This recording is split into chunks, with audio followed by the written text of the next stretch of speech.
Welcome back, YouTube fam. It's your boy Y, and in this video I am going over the Pixel 9 Pro Fold. Super long name. I don't know why it's so long, but hey, by now it just stuck.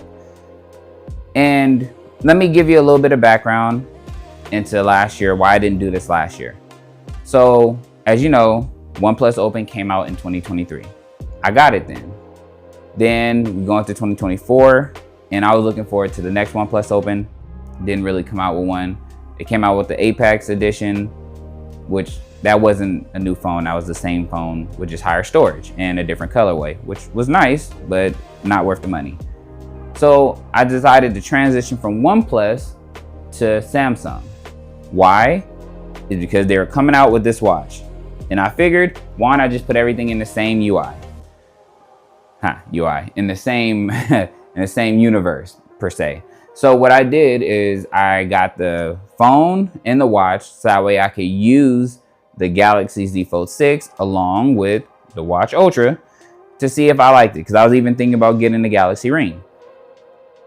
That was in the summer of last year. Very, very disappointed.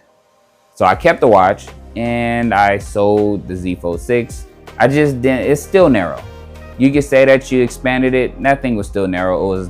It didn't fix anything. It had some minor improvements, but it was like looking at the same fold all over again. I was pretty mad. So I got rid of that. I went back to OnePlus Open because if it's not broke, don't fix it, right? Then we zoom past into 2025. Loving the OnePlus Open because I just love their phone. They come out with the Android 15. I'm like, great. But then I hear the OnePlus Open is not coming out with a second edition again. Instead, only Oppo is. So now I'm even more pissed off because I'm thinking this is going to work. Come on, man. Like, we're kind of pulling Samsung moves. So since they're not coming out with a OnePlus Open 2, I figured this is the time for me to try the Pixel. Something I want to try. I just didn't get a chance to try it. Now the phone is here, but I already took it out the box. So I'm sorry for that long background, but I figured I'd rather give some context to why I got it. But this is what it looks like. I quickly threw it in the case because I did not want to drop it and I was busy. So I didn't get to do a whole bunch of testing, but I got to move it around with me today. And overall, I'm really liking this phone. I like Pixel. I've had a Pixel phone before. I just don't like their heating problem. So this one gets hot a little bit fast, not super fast, but you could tell that Tensor chip could be, even more improved compared to Snapdragon, but it's only like its second generation. So, I mean, I'm not giving high expectations. It still runs very smoothly. But let me just show you what the box looks like. Literally, this is it. And if you unbox it, you get this, you take it off. The fold will be in here, but you only get a cable, you get the booklet, and you get a SIM ejector tool. I thought something would be right here, but no. But literally, that's all you are getting. That's it. There's no gimmicks. There's nothing missing. That's literally all you're getting, which is very annoying because you're spending over $1,000. You could have picked another phone and got everything with it. For example, the OnePlus Open. Around the same price. In fact, it was actually a little bit cheaper because it's been out over a year. But you get the foldable, you get a case, you get a charging brick, you get a charging cable, you get the SIM ejector tool, the booklet, which basically no one really reads, but you get all of that here. That is worth the price. When you're looking at Samsung and now Pixel and these other foldable companies, and they're only giving you the phone and a cable, that's very annoying. Of course, that's an argument for another day, but I just thought I'd throw that out there. Now, let's go over the phone a little bit. So here with the phone, it is pretty wide on the front screen compared to the OnePlus Open. Sorry, I had it in the case, so it's not much of a difference. Honestly, it's not really much. As you can see in this video, there's not a big difference as far as like size difference. At first when I took it out, I thought that this one was a little bit bigger, but because, as you can see, that border eliminates any chances of it being as big as this one. So the border kind of messes it up, which I hope for the next generation, they don't have the outline so big. Maybe give us a little bit more borderless display. But this is obviously the OnePlus Open, which I have been enjoying. And this is the Pixel. Now, I will say this about Pixel. As far as customization, it's not on par with the likes of Samsung or even OnePlus. And that's because it's Pixel. I mean, that's the best way I can explain it. This is how they've been. Samsung, you have their own Galaxy store. OnePlus, I think they noticed that there was a need for that. They haven't created their own store, which I hope they do in the future. But they did add more customization in the form of the Android 15 update. Like, I could use this now, the little dynamic island, they added it here. That's part of like their little AI features. And there's a couple more things with the OnePlus Open that makes it, you know, really pop. I can obviously add a background here and a background on the inside. When you look at this one, I can do the same now. So that's good. But like, for example, you see here, and get it closer so you guys see it. You see the themes.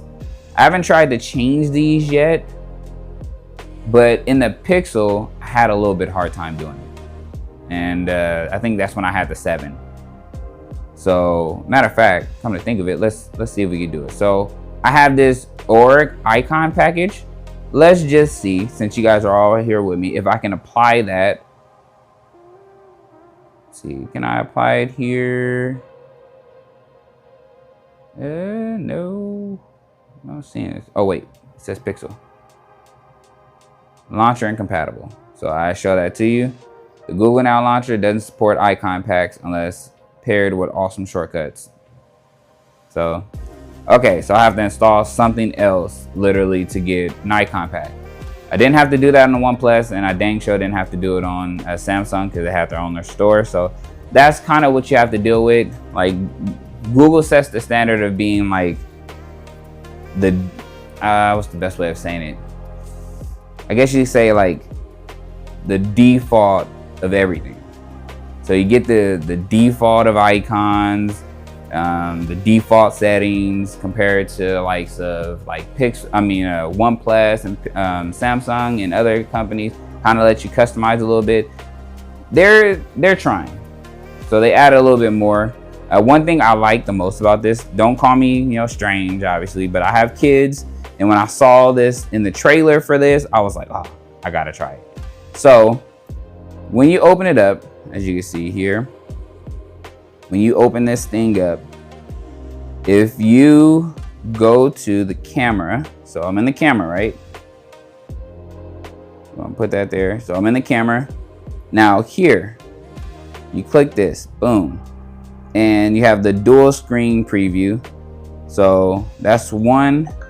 As you can see, you have a dual screen. I think most places are doing that, as you can see, dual screen. So that's not what I was talking about though. I think that should be a standard with phones, period, if you have a Fold. And then you have the rear camera selfie where you could take the picture using your rear camera and just looking at the front. So that's cool too. But this is for the kids. Boom, the made you look feature. So what makes this awesome is if you have a kid that won't sit still, because kids are full of energy, I hope they add more, which would be pretty cool, but they have a couple of them, like this little bud right here, right? So if I turn it over and I'm trying to show like, hey, take a picture, they'll look right at that. And they're like, okay, what's that? They come close and try to figure it out, and that will make them pause enough for you to take a good picture, especially with babies. Definitely try that. That is a good feature. I really like it. I'll show you another one. I don't know why I have kids, so I guess you can tell why I like it. Anybody that has a family and kids or take pictures like nieces and nephews, this is gonna come in handy. It has a little action. It's pretty cool, right? I wonder if I could. So you can't do anything with tapping it. It just shows the animation. So not bad, not bad. That's something I really like because again, I have kids. But When you open the screen, it looks good. Really, really good. Again, this is like the default settings of everything. This is standard pixel, which is not bad. It's actually pretty good. 8-inch on the inside, so you have tons of space. If I go down here, let's go ahead and make our way to the settings so you guys can see the settings. So here with the settings, they have the internet, they have connected devices, they have apps, notifications. So if we go to notifications, they just have the bubbles. So all these are just the standard stuff you're going to see on every phone. If you go to display and touch, the brightness on this thing is really bright. I will give Pixel a lot of credit. It actually gets brighter than the OnePlus. Like right now it's at 64, but it's pretty bright. And if you go down, it's a dark theme, so you can change it to dark. You can add a screensaver for when your phone sleeps. Navigation mode, you can change how you want to do it. You can either do swipe or you can do 3 button, which is becoming the standard with all phones. You also have that circle to search, where you can literally just touch the home button and you can search content from your screen. So it's pretty cool. Pretty cool. This stuff is like newer Google features, but when you have a Google phone, these are features that have already been here. So other companies just catching up. Wallpaper, like I said, it's pretty cool. I will give them a credit. They're trying to be like more customized. For example, if you go to clock, color, and style, as you can see, I just changed this to this one. This is like the default color. It does change as you pick your background, so this is like what matched the background. And if you do size, you can do dynamic or small. So dynamic changes based off the wallpaper you put. So right now it look like this, which kind of blocks the whole purpose of me having that wallpaper. So I put mine as small, which would be a small one in the corner. You go back. They have more wallpaper, so I'll show you. They have AI wallpaper where you could literally, search up like just something. You could type in some words like maybe blue sky, rain or something. It show like it generate a picture. This is all AI based. The emoji workshop, wallpaper literally out of emojis. So it has the little inspire me to here where you can literally get inspired, and look at that. Just take a whole bunch of emojis and they just put them together. It's pretty cool, pretty cool. If you want to get creative, you can put your photos. They have a whole bunch of photos already here, but a whole bunch of folders, swirling, living universe, Liverpool. So feel free, you can have at it. It has a lot of options if you don't want to choose like something off your phone, like your picture that you already have. And then the live wallpaper, which you guys already know me for. That's the one with the water and the stuff moving in the background that I showed you on the OnePlus Open. It works on here too, which is good because it did not work when I had like the Pixel 7, I believe, before I went to the foldable. So I'm glad that they allowed that to work on this phone. Very good, especially since I paid for that app to get the extra services. Very happy. Storage, of course, they have the storage, backup data, battery, system. They have the languages, keyboard. They have the live translate, which is dope. I didn't get to try it with this phone, but I have saw the videos of it. So it literally detects the language and then it shows you like the translation immediately. So it is pretty good. All right, and privacy has location, passwords, so you can save your passwords. You even have like the safety features where it can detect like if you crash or maybe you're in a place where you're lost, as the little Pixel satellite SOS, which works really good, I guess, with their newest Pixel watch that came out with this phone. The car crash detection, crisis alert, earthquake alert. So this one, I believe they're trying to do a really good job of catching up how Apple is, which is a good thing. It's all about safety, so I really like that a lot. But other than that, if you want my honest opinion, that's really about it.